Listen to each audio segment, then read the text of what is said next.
I never thought I would be a homeschool mom. And when I say never, I literally never thought I'd be a homeschool mom. But here I am, 7 kids and 7 years later, and we are still smiling. Every day isn't that perfect, but overall, homeschooling has been the best decision that my husband and I have made for our entire family. My name is Mariah Gage, and I'm excited to be with you today to share some things that I've learned throughout my homeschooling journey. I am a mom of 7 kids. I'm an experienced homeschool mother of grades kindergarten all the way through. This year will be our 12th grade year, and I have done every grade in between. I am president of Learn and Create Incorporated, owner and creator of Crafty School Crates, and president of the Central Valley Homeschool Conventions here in Fresno. So, homeschooling, what have I learned? The one thing that is so critical that I have learned that I would love to share with you is that it can be done. And it's not as hard as you think. I know you're looking at that mountain up there and you're going, that is just so hard to do. Homeschooling is the same way. I felt exactly the same way. I was not prepared. I was very much thrown into the situation and I didn't want to do it. I remember fighting this over and over again. And every time I turned the corner, there it was in my face. And I finally asked my friend, I said, why am I continually being thrown into people that are homeschooling? And she said, because that's what you need to do for your children. And I didn't want to do it. You could ask my husband, you could ask my best friend. I did not want to homeschool my children. I was scared. I did not think that I had the capabilities to teach them everything that they needed to know to succeed. But I want to tell you right now that it is not as hard as you think. It can be done, and it is so much fun. This is my daughter. Our second year of homeschooling, we joined a rock climbing gym. My son loves to climb and loves to be active. And so we joined, the membership for our whole family so we can keep them going, exercising and whatnot. And I remember she'd always boulder and attempt the littler walls. And one day I asked her, I said, "Oh, what's keeping you from going up this big wall?" And she just simply said, "It just looks too hard." Well, my 8-year-old daughter at the time, she hopped on there and she scaled that wall. And my daughter looked at her and said, okay, you know what? I can do this. She jumped in there, she got up and she did it. And she is now the fastest of all my children to scale that wall. She is good, she is quick, and she's not afraid. Homeschooling's kind of like that. You just have to jump in, get your feet wet and get going. And you'll realize that it's not as hard as you think and it absolutely can be done. There are, however, some things that I wish I was told. Again, this was a very short, quick decision for my family. So hopefully you guys may have a little bit more time to think this through. But here are some things that might help you if you're new to homeschooling that I wish I had been told along my journey. Number 1, your home is not a classroom. Number 2, choosing curriculum, it's a lot like shopping for shoes. Number 3, every child learns differently. Number 4, textbooks are not required to learn. And finally, number 5, adjustments will be necessary, so expect it. If I had been told that my home is not a classroom, I really wouldn't have believed it when I started. I was overwhelmed with the idea of homeschooling 6 children at the beginning. My 7th wasn't born yet. And I did not really expect anything less than perfection. And so I quickly went and got my room set up and, we hung the whiteboard and the maps on the walls and all the diction things and the vowels. I did everything. I got them each their own desk and their computer and their workspace. I got everything ready. I loved being organized and on top of it. I loved going through curriculum and seeing what would be the best for my child. But then I shortly realized that my home it was not going to be like a classroom. My children were not going to sit at their desk for 6 and 7 hours a day. Desks are not even mandatory. Since then, we've moved and we don't even have a schoolroom with desks. I have my office that is complete with all my curriculum. It's very organized and on the wall, so we have easy access to it. But my children find that they love learning on the couch. Some have desks in their room and they do some of their schoolwork in there. But I would say the couch, our kitchen table, outside on the trampoline, those have become their classroom. That is where they learn. My children love learning from home. Okay, choosing curriculum is a lot like shopping for shoes. Now, I say this because I love shopping and I really hate shopping for shoes with my daughter. It can be so fun, but her feet are narrow. She's very tall. They're very thin, and it is impossible to find shoes that fit just perfectly. No shoe fits every child the same. So imagine 7 children in my home that I'm finding curriculum that I hope that it fits every single child. It's not out there. It doesn't work that way. No shoe fits every child the same, much like no curriculum fits every child the same. Feet change and grow, and shoes need to be replaced to fit the growing child. And just as that is, your child will grow out of the curriculum they're using.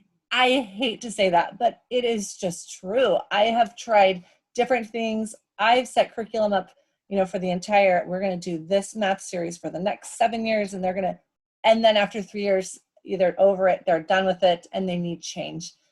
It just like shoes, your child will grow out of something, and it's okay to adapt and to find something different. So don't get so discouraged when you realize something isn't working for your child. When you get to that point, it's okay to stop and to reevaluate and to find something that maybe works a little better for them.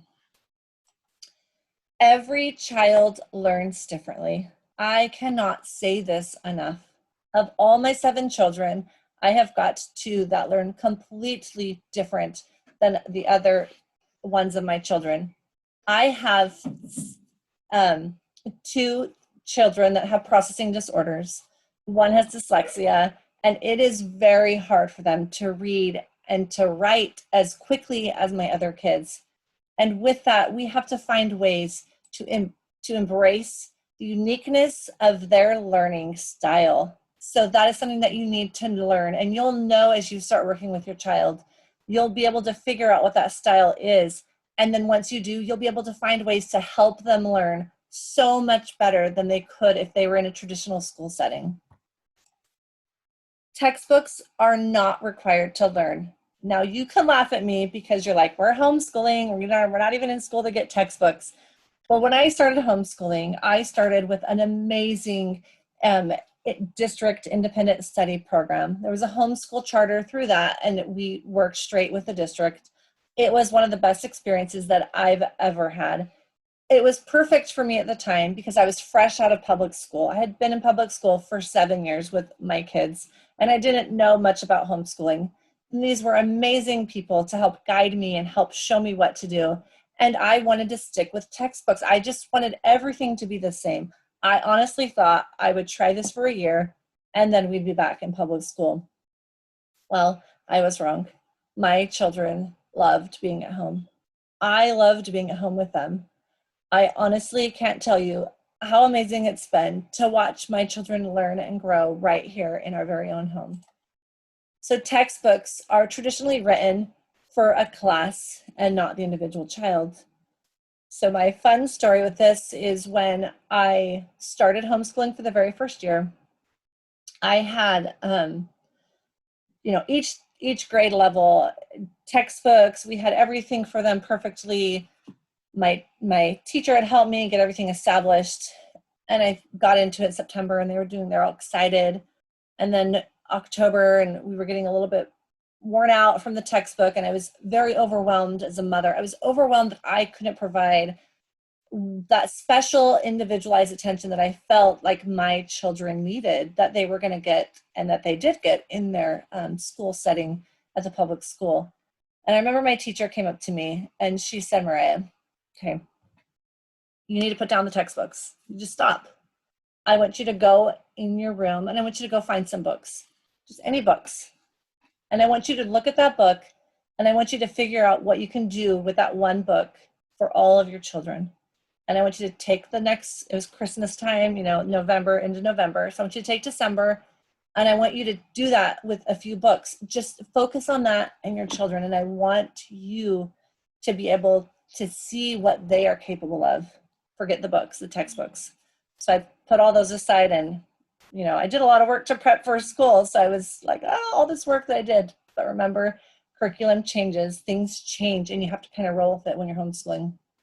And so I took the books. We did the Gingerbread Man series, and I had taken 3 different series of them, the Gingerbread Pirates, the Gingerbread Man, and we took those books and we read them. We read them all together. We sat on our couch, I remember, and we read all of those books. And it kind of sparked in me. I was like, wait a minute. Okay, let's do some science now. So guys, let's make some gingerbread cookies. Who wants to make gingerbread cookies? And I remember pulling out the recipe and having the kids read it. And so we made gingerbread cookies, and there's lots of fractions and different math things that you need to do while you're making that. So I was like, okay, we got some math in, that's good. And then as we started to go through this, the kids, we really dissected the characters. It's like, well, how would the story end differently if, the fox said, we really started just looking at the books, and these again were my older kids. And so we had just so much fun within that week, looking and comparing and contrasting 3 different books that were all the same within our family. And we did floating and, the store-bought gingerbread cookie, was it going to float better than the homemade cookie? We did so many different experiments with gingerbread men and cookies, and we made gingerbread houses. And that was the best week in our homeschooling world and experience that I have ever. It was amazing. And I can never thank that teacher with that school enough, because she set the stage for the rest of our lives. And so I hope that when you guys listen to this, you're thinking, okay, you know what? You don't need a textbook to learn. You need to be able to look at your child and look at your children and realize, okay, you know them and you can make this work with them. Adjustments will be necessary. So this was my oldest, our first year of homeschooling, and he's asleep. And I'm sure it was during school time. So adjustments will be necessary and most likely mandatory. Just count on it. You kind of have to go with the flow when you homeschool. It's just the way it goes. So what have I learned that I would love to share with you throughout my 7 years of homeschooling? Number 1, that home is the best place to nurture a love for learning. Number 2, don't be scared to change. Number 3, I am good enough. I know my children and how they learn, and I will always do my best to help them succeed. Number 4, learning is everywhere. Number 5, learning is ongoing. Number 6, my child needs praise and needs to feel a sense of accomplishment. And number 7, I need to help my child develop a true love of learning. Let's dive into this a little more. So home is the best place to nurture a love for learning. I have learned that over these past 7 years. Learning, when your child has that love for learning, it is amazing. And what better place to do it in than in the own surrounding of your own home, and to those places that you go with your family to explore and to learn. These are pictures of my children. The top left corner up there, you can see them just sitting and reading. That never happened before we homeschooled. We were so busy all the time. That never would have happened.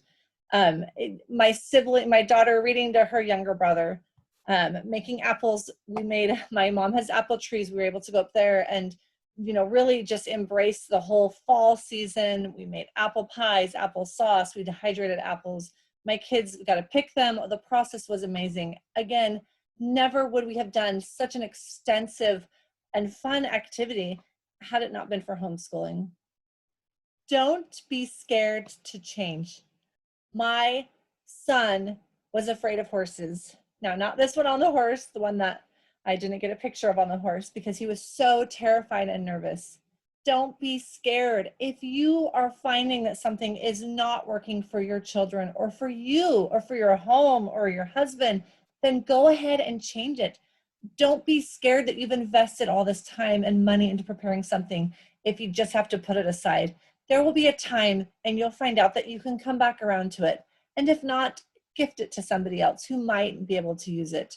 But don't be scared to change. And I say that because I will tell you, I think within the first few years, I really was rigid with what we did. I didn't want to give control up and change everything that I had planned out. It was so much work to get, set up. I didn't want to change that. But don't be scared to change. You really will do more damage to your own self if you don't change. And don't be afraid to do it. It's okay. Homeschooling is a little bit of a roller coaster, and you don't know what tomorrow's going to bring or what next month's going to bring. And so don't be afraid to kind of roll with it as it goes. When I was in my second year of homeschooling, I had my baby. So that he was born the middle of August. So right when school started. I believe school started 2 days later, and we had him. So I did a lot of planning that summer. My husband, we owned an air conditioning company, and we were extremely busy that summer. It was hot, and I was pregnant. And I remember having my nanny come in. Then now I say nanny because for those of you who don't know me, I do have multiple sclerosis. So it's not, don't think like, oh, she has a nanny. She can help. No. She was there for the summers. He is really bad for me. I've had it for the past 10 years. And so it's really hard for me to kind of get through a lot of summers without help. So that's a physical thing that, I suffer with, and that's fine. So we prepared a lot so I can have the baby and still have school go just perfectly. After I had my son, so 2 weeks after, I remember waking up not being able to breathe. And I remember in my room going, oh, it's fine. I'm just going to lay back down. It'll be fine. A couple hours later, I still couldn't breathe. And I remember my husband, I'm like, we got to go to the hospital. I can't breathe. Like, I don't understand what's going on. So we went to the hospital. Luckily, we only lived, 3 or 4 minutes away. And they had found multiple blood clots in my lungs from my C-section. So it was not a good situation for me, for my husband, for our family. It was not good. So I remained in the hospital, for weeks while things kind of settled down and while I was able to get control of my own health at that time and be able to breathe and let those do the best to work out as much as they can. So I was able to have oxygen levels that were safe. And can you imagine how scared we were to be able to continue homeschooling our children when my limitations were just drastically, cut in half? And I remember we had to change not only our way of living at that time, but my school, because I couldn't drive the 35 minutes that was needed for my kids to be continued in their activities. So the district school that we had went to was not in our own town, it was in the neighboring town. So there came a lot of fear with having to change everything for them. And again, like everything happens, that was a hard thing to do. And I was scared. It was the unknown of my health, of just, are these going to go away? What is this going to damage to my lungs, my breathing? Like, how is this going to affect our family? I was very weak. It was hard to do a lot. I had to get help in a lot of the times. And at the same time, I had to change everything that we did and the way that we schooled because I couldn't physically do what I normally did. My husband picked up so much slack and drove them, devoutly just every week. But it got to a point where he was busy with work and we had to change. I couldn't do everything. And so we changed to a local school that had opened up in town. And again, it was one of those amazing, we got matched up with the most amazing teacher. And she helped me just take this change that we had to go through, and it has become just another amazing situation for our family. So don't be scared to change, whether that's going from public school to homeschool, from homeschool to, like with a charter to a PSA and doing it all on your own. Don't be afraid to make that change, because you can do it. Remember, you can do it. It's not as hard as you think. Remember that you are good enough. You know your children and how they learn. And you know that you will always help them do their best to succeed. You will not gonna let your children fail. You will not. You never do. No mother and no parent is gonna let their children just flat out fail. You will always do your best to help them succeed. You will give them the tools they need. You know how they're gonna learn. And if you don't know, you'll watch them and you'll figure it out, and you will be able to adjust everything that you're doing to their learning exactly to what they need. It is amazing, even with all of my children, to know that I individually know what each of my children need to become successful in their learning. Learning is everywhere. So as you can see, we have some different pictures here, and it's so hard to pick because we had so many adventures. But learning is not just in your home, it is everywhere. And I think I realized that more when I've been homeschooling than ever before. We love living in California. There's a lot of challenges living here, but we love it. We love the variety and the vast differences in the climates and in the just areas that we have, the regions. So we love the beach, we love the mountains. And homeschooling has given us opportunities to really learn everywhere. In the middle, my son, that's up at Bryce Canyon. We went up there. It was just beautiful. I think that was the very, very top up there. So amazing opportunities. The left picture, the Pony Express, we've been some places that are just, you don't get those opportunities when you're stuck in school in a classroom 8 hours a day. You don't have time to find those opportunities. And for us, it worked out, again, because my husband was in the air conditioning business. And so all of our employees were there in the summer. And so off season was our best time to travel and to do things. And so it worked perfectly for our family. Learning is ongoing. As you can see here, there are so many things that my children have done that they would not have done otherwise. Learning is continuous. It's ongoing. You can see up there, we have a chicken. I never wanted a chicken. I didn't want a duck, and now we've got both. So, but learning is ongoing. They have learned so much from everything that they've experienced. Each of my children are amazing cooks for the ages that they are. I'm very proud of them for that. They love nature. They love outdoors. They love the piano. Learning is everywhere. They literally can just do so much, and they have so much more time to be able to explore their interests while they're at home. Take advantage of that. Take advantage and find what they love doing. My child needs praise. So I'm going to show you these pictures.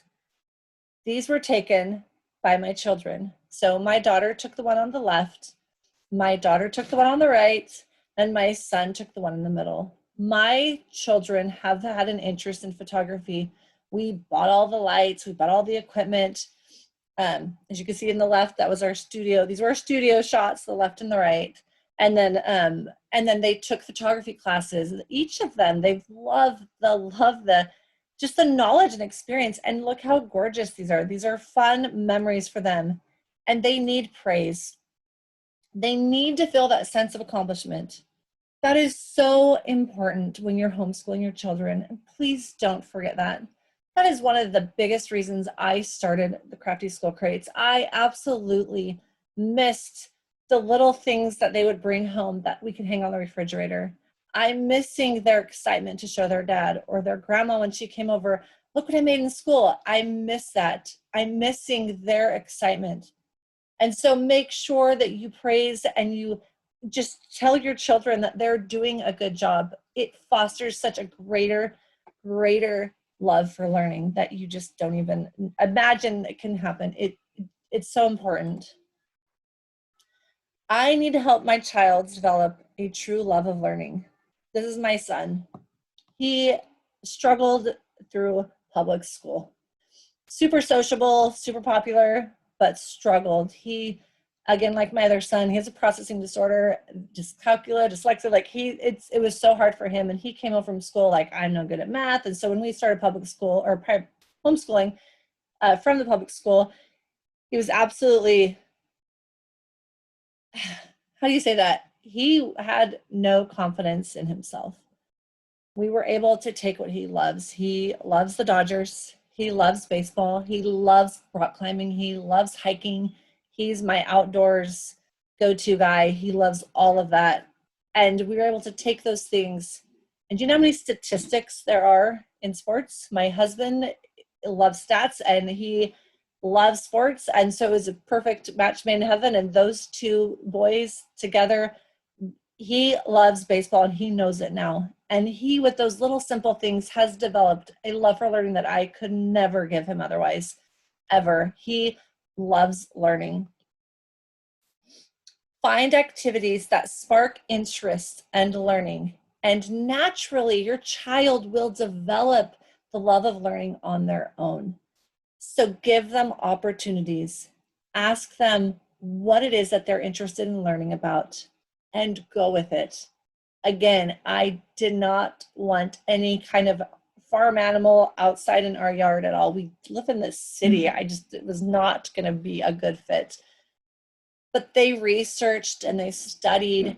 And then when everything kind of happened in 2020, I thought, okay, no, maybe it's not going to be so bad to have chickens that can give us eggs. So as we kind of, went down that path, their love for the animals and just the learning and how to take care of them, and Mom, we probably should do this because I researched this. You'll be able to find, when you find something your children's interest, and they're interested in something, you'll be able to help them grow that learning. Just really have a true and deep love of learning. And it's amazing. My son loves history. He can't read very good at all, but he loves history. Everything about history, he loves it. And so it's been so great to create things that are hands-on and historical that he can go to and be able to feel accomplished and show off his work that he, made the Roman Colosseum and be able to do things. And his love for learning was sparked by something that he loved. And that's something that I know my children did not get in a traditional school setting. And I'm so grateful that they have had this opportunity to be able to develop a love for learning in our home with those that love them the most and those that want them to succeed the most. I hope that you guys take these little tips and, things that I've talked about today, and I hope that it helps you in your homeschooling adventure. Homeschooling seems daunting and hard.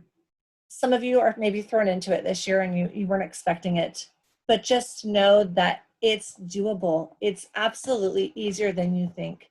And you will develop a love with your children and a love for learning that you've never even developed. Most of my night reading is stuff for my kids the next day. You know how many times how to eat, fried green worms, that would be my night reading for the night so I could be prepared for the next week ahead. It's amazing. Schooling your children at home is amazing. And I'm blessed that I've had this opportunity, and I'm excited for you and your endeavors to have this opportunity of your own. My contact information is here. You can email me, you can message me. If you go to our Facebook or Instagram page, I do weekly homeschool tips. I update that every week. We try to do our very best. And I'm going to go ahead and upload more homeschooling videos that I have that I'll put on our YouTube channel that we're starting to try to get more information that's helpful to each and every single one of you. So thank you so much. Again, let me know if you have any questions, and I am absolutely happy to help. Thanks.